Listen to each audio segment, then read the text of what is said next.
my name is Patrick and I'm a rising sophomore at Regis High School.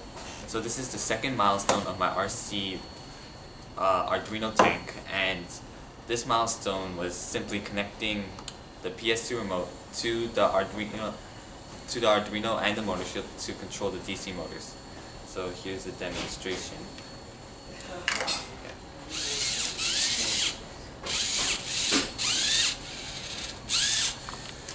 So here I'm using the analog sticks and I'm using the buttons to control it.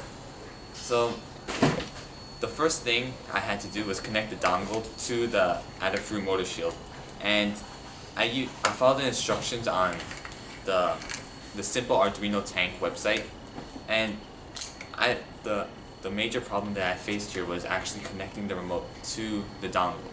And this is the first remote that I used, but it originally did not connect. So just to make sure that there wasn't anything wrong with this, I got another remote and checked, and that didn't work either. So I first looked at the website and saw that all the pins were connected the same as in his project.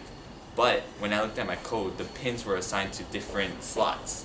So when I tried to fix that, it actually worked. But whenever I pressed the button, like I decided to use the buttons to control the DC motors, it never seemed to work, even though it was connected. So I started looking at different examples on the website, on different kinds of websites. But whenever I tried using their code, like it never seemed to work.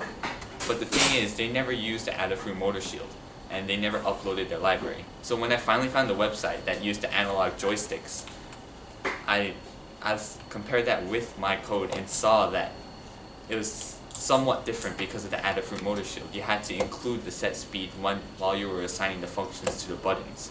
So once I actually did that, my buttons actually started working, and since he was using the analog joysticks, I thought that seemed cool, so I added that to mine as well. And right now, it's all temporarily being held by Velcro and some tape, keeping it on top of the gearbox. And later, I hope to change this or somehow shorten the cable or get a different cable so I could easily put it into or build some kind of cover that this would fit perfectly into. And my future modification will be a servo with a laser on top of it, and I will decide if I want to add anything else from that point on. And thank you.